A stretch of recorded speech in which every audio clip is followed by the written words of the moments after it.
Hi, I'm Colin Blythe, Senior Numismatist at PMG.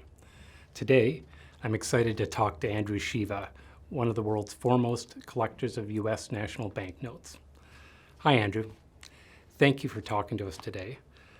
First of all, I'd like to start off by asking you, how did you get interested in paper currency?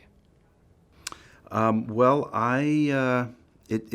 an unusual story, I think.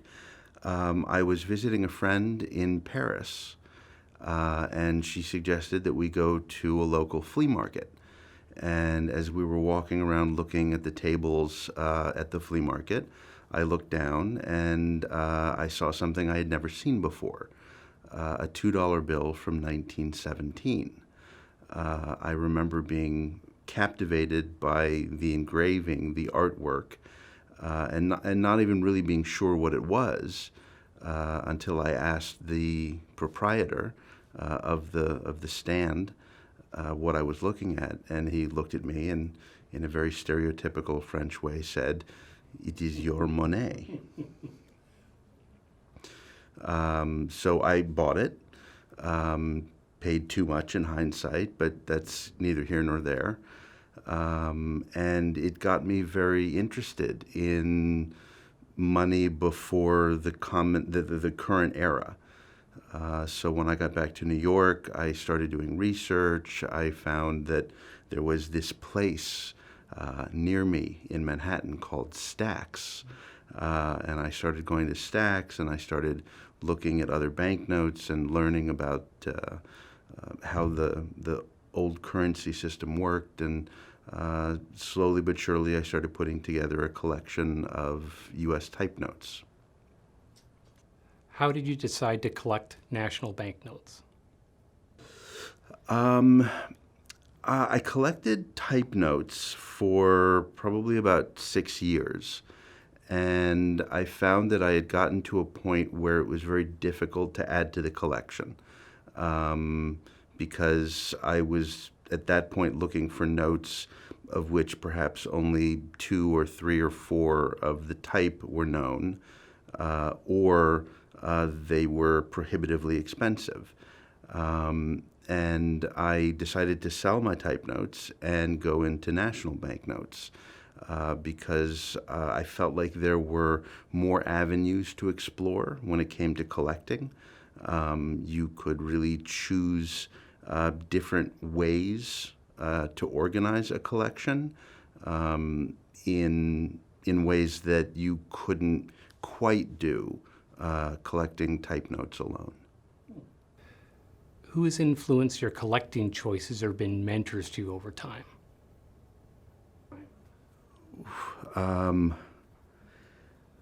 It's a difficult question. I've worked with a lot of I've met a lot of collectors, and I've worked with a lot of dealers. I've been collecting national banknotes since 1995, so about 25 years. Some of the earliest purchases that I made were through Currency Auctions of America, which is now Heritage, part of Heritage.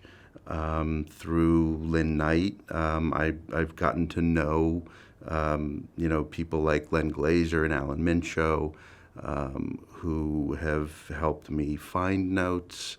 Lynn Knight, who definitely was responsible for connecting me with a number of significant national banknote deals. And I would say my interest has also gone not just the collecting route, but also the research route. Understanding, the history of notes. And I think somebody who was really instrumental in nurturing that in me was Peter Huntoon, is Peter Huntoon.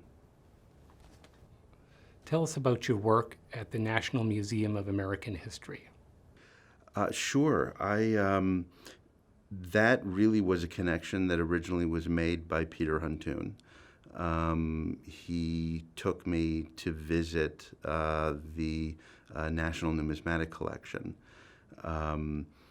I think through his introduction and later my growing interest in really making museum objects available to the masses. I got involved with the National Numismatic Collection. I helped them digitize their U.S. currency collection, much in the same way you saw me scanning in the boardroom here. I would go down there for 4 or 5 days at a time and brought my own scanner, left it there, gave it to them. But I would sit there and scan their issued banknotes, many of which are the sole example known, because they needed high-resolution images to be able to put online. So I helped them to reorganize and rehouse that collection, which led into a rapid capture digitization project in which we were able to digitize about 350,000 objects in about 6 months, and it was the entire collection of Bureau of Engraving and Printing proofs that are housed in the collection. Tell us about the focus of your collection. How do you collect? That was a hard thing to come up with in the beginning, because different people collect nationals with different foci. Some people collect by state only. They will collect either, one note per bank, one note per charter. They may collect an example of every different denomination on a given bank. Some may even collect every signature combination of cashier and president possible. Some people collect by river names or mixed state names. In other words, something like Wyoming, Delaware. Personally, I wanted to be able to reach, I didn't want limitations on what I could collect, or I wanted to impose very broad ones. So I went into collecting nationals thinking that I would collect 10 great notes from every state.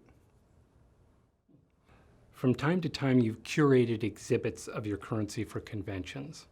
Could you tell us a little bit about why this is important to you, how you prepare notes for exhibits, or anything you'd like to share about the process involved? I think that putting exhibits together, whether they're digital or whether they're at a convention, is a way of giving back to the collecting community. It's sharing notes. It's the ability to show people notes that may never have been seen before or may not have been seen in decades, and to put them together in a way that makes sense. I think that when putting together an exhibit, there are different levels that I try to achieve. One is really just the notes, something that would appeal to anybody or everybody. But then there's going deeper. For example, I exhibited a state seal collection in Memphis, maybe 7 or 8 years ago. What made that particularly interesting is that it's very difficult to have a state seal note from every state. But beyond that, I also looked at who the signers of the notes were. Who was the president? Who was the cashier? Were they notable in some way in history?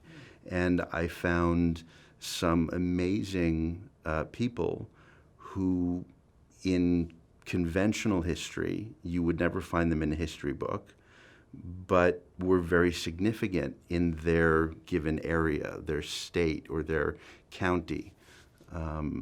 So it's like getting to know the people who handled the notes. Could you tell us a little bit about a few of your favorite notes and why they're important to you? God, it's like asking me to choose amongst my children. Um, I mean, by looking at my collection, one thing I think becomes obvious. Sticking to 10 great notes from every state did not really work out. Um, and of course, one of the things that I enjoy about collecting with the 10 great notes is that I get to define what a great note is. I mean, some are probably indisputably a great note, but it's my criteria of what makes a great note, and that helps me personalize my collection. Favorite notes. I have to say, and not necessarily because I think it's the greatest national that I have, it might be, the $500 First Charter. It is the only $500 national banknote in private hands. There are two others. One is at the Smithsonian and one is at the Federal Reserve Bank of Chicago. 1,000 was issued. None are known to exist in any collection anywhere. That it's a significant note because, well, first of all, in terms of being able to have a complete type collection of known national banknotes, it allows completion. It's also fascinating because the president of the bank was a historical figure. It is signed by a man named George F. Baker, George Fisher Baker, after whom Baker Field at Columbia is named, after whom the Baker School at Harvard is named. He was one of the wealthiest men of his time, absolutely rivaling the Rockefellers and the Astors.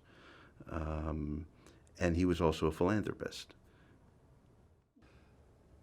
When you're not collecting, what do you do with your time? I am a clinical and forensic psychologist. I'm a professor at John Jay College of Criminal Justice. I am an avid wildlife, nature, and landscape photographer, and I love to travel. Are there any funny stories you'd like to share about compiling your collection? I recall very early in collecting national banknotes, being at a currency show in Texas, and I think it was organized by Lynn Knight, and I was standing and talking to Lynn and Johnny Rowe, and Johnny Rowe pulls out of his briefcase Xerox copies of a whole collection of notes, and he hands it to me, and he says, "I thought you might want to see this. This is a deal that I got." Okay, great. So I start looking through these notes, and my jaw is slowly dropping further and further and further. And I'm looking at him, and I'm like, "You have these notes?" And he said, "No, it was a deal that I got. I sold it." And I'm thinking to myself, I missed out on this incredible opportunity. Meanwhile, he and Lynn Knight are sort of snickering like little boys in the corner. And I'm looking at them, and I said, "So wait, guys, what's going on?" And they both started laughing, and Johnny Rowe said, "You're looking at Amon Carter's collection." I said, "Okay, I get it." Why did you choose to work with PMG to certify your collection? Why PMG? First of all, I can say that from the moment I contacted PMG, the customer service has been second to none. And I don't mean second to none in this business. I mean second to none anywhere that I've experienced. Everything has been looked after. Everything has been taken care of competently, professionally. That is rare these days. So that is something that is not only appreciated, but it's also very comforting. Beyond that, PMG has a fantastic reputation. of having expert graders, people who are very knowledgeable about what they're doing. The product itself is a fantastic holder, a protective holder, something that keeps notes safe, while also not really obscuring the clarity of the note. It's backed by the PMG guarantee in terms of authenticity and grade. I mean, these are just a handful of reasons why I've decided to come to PMG. You've been collecting paper money for over 30 years now. How have you seen the field change over that time? One thing, third-party grading, didn't exist 30 years ago. I think one of the biggest changes that I've seen, 30 years ago, I could go to a show, let's say Memphis, and I could find monster notes on the floor in people's cases. Not anymore. They don't exist. They are relegated to online auction, possibly eBay. But the days of being able to go and buy significant notes, not just one or two or three, but a handful in any given show, those days are gone. I think that's probably the biggest change that I've noticed over time. Not everybody is a fan of third-party grading, but one of the things that I have found, particularly with PMG, is that there is a consistency that is present. So in the old days, you would need to really look at a note under a magnifying glass if somebody was calling it choice or Jamonk. Now, if it's in a PMG holder, you basically take it at face value, that it is what it is, which allows you to potentially bid or buy a note without ever having held it or examined it yourself.